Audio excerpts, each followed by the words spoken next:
Welcome back to Fright Night Film Fest in Kentucky. This is Strebo from MutantVille.com, and I'm honored to be joined by the one and only Michael Slipcase Felsher of Red Shirt Pictures. Thank you for joining us, sir. Oh, absolutely. It's a nice, warm Sunday here in Louisville, so it's nice to be able to talk outside for a little bit rather than go back into the sweatbox side there. Yes, catch a little breeze out here. So, we generally start with, since this is a horror convention, we always ask people, what is your favorite horror film? Mine, just because it's the first one that comes to mind, and it was kind of the one that changed everything for me, was the original Dawn of the Dead. Because until that point, I was in it for the gore. I was in it for the, oh man, how many people are going to get shot and heads ripped off and stuff like that. But you got that with Dawn of the Dead, but at the same time, you got four really engaging characters that you were very interested in.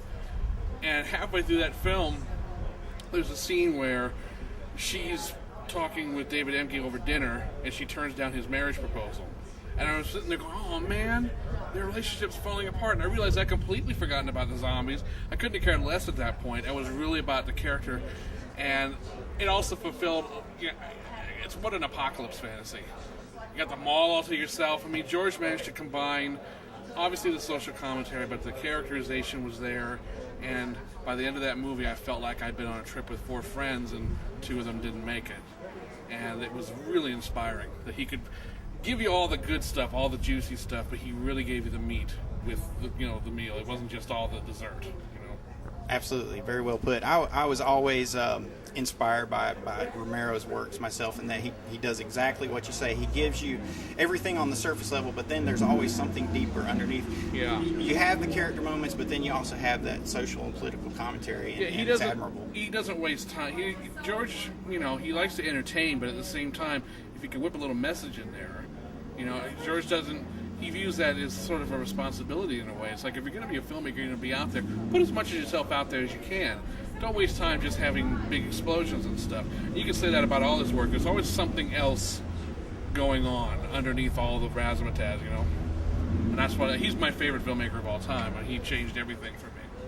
Very good. Well, next I'd like to ask you on what inspired you to get into documentary filmmaking, DVD authoring. Oh, it's just one of those things where I kind of fell into it, and I've always wanted to be a filmmaker, and it was an opportunity to tell stories about the makings of some of the great films that I grew up with. And it's been again, like Monster Squad and Night of the Creeps, and actually to help see these movies come out. It's always become like a mission in a way, and it's been a wonderful opportunity, and I've had so many dream projects that actually makes me sick. I mean, I was doing a documentary about Creepshow for the UK DVD release. That was the first horror movie I ever saw. And to be doing that, and then, it's just, for me, it's a matter of just having fun and also learning about how these filmmakers made these movies 20, 30, 40 years ago. And it's inspired. It's like it's like I'm getting paid to take the world's best film history class. And it's, not getting paid much, but I'm getting paid enough. That's right. Fantastic. Well, you're definitely getting paid by MVP, because we buy all of your DVDs. Well, I appreciate that. That's good to hear. I'm better than you just saying, I don't ever buy any of your shit. Your stuff sucks. What the fuck am I talking to you for? Oh, I'm sorry.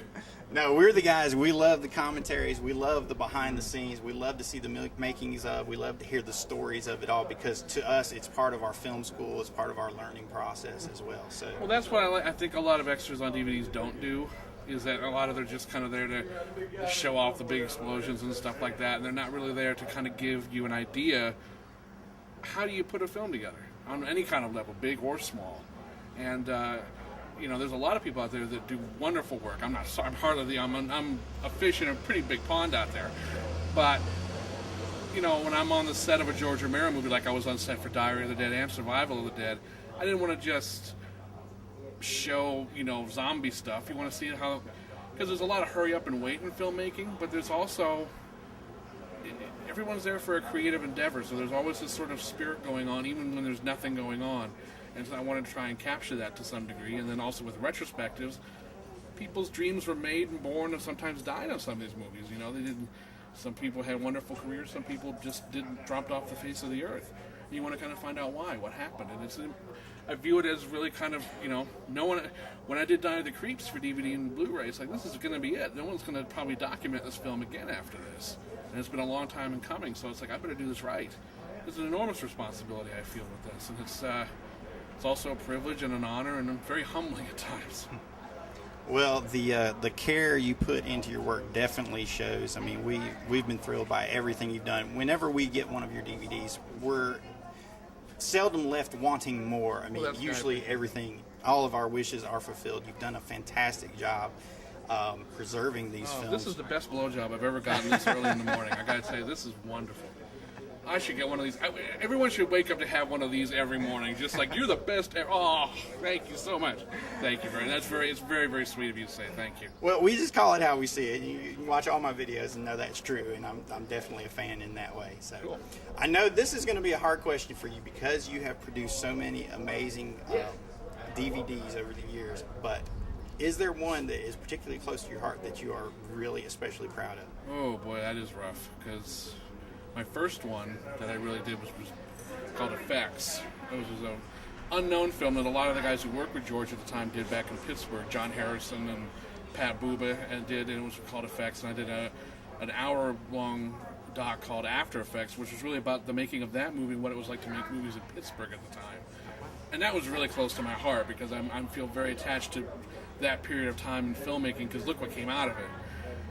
That was really great. Texas Chainsaw 2 was a big deal for me. That was my first studio job. The first time I put a proposal together that made them want to do that. Because you can't just sit around waiting for the phone to ring, you know. That was a big one, working on Diary of the Dead. That was the first time I ever worked on a film set the entire time. This new documentary for Survival of the Dead is called Walking After Midnight. It's as long as the movie is, and it's also hosted by me on set. It's very different than anything I've done before. It's very personal. So I'm very, very proud of that. This is Monster Squad. I mean, God, that was such a huge deal. And working with Fred Decker on Night of the Creeps and bringing attention back to his career, which is one of the biggest travesties that this man has not gotten more work. You know, a lot of filmmakers have their films come out and don't do well, but they don't get punished for it for 20 years, you know. That's just fucking sad. So to be able to work with him and it's funny, I don't really have any projects that I'm proud of all of them to one degree or another. It's just been, great. Yeah. But those I would say are the ones that kind of come to mind. Like those were really big milestones for me. Fantastic. Well, another thing we like to ask folks is, what do you think of what's going on in modern horror today? Too many people focus on the past, but it's a genre that's ongoing and always will be. Well, horror goes in cycles. You know, there's like 3 or 4 years where it's really, really hot, then it dies off for another 3 or 4 years. I feel like we're kind of on the edge of a downward spiral right now. Because the torture stuff is kind of over with to a large degree. 3D stuff's kind of coming around, but that's sort of a gimmicky thing. There's not really a movement in horror just yet. I don't know what no one ever really knows what the next thing is going to be.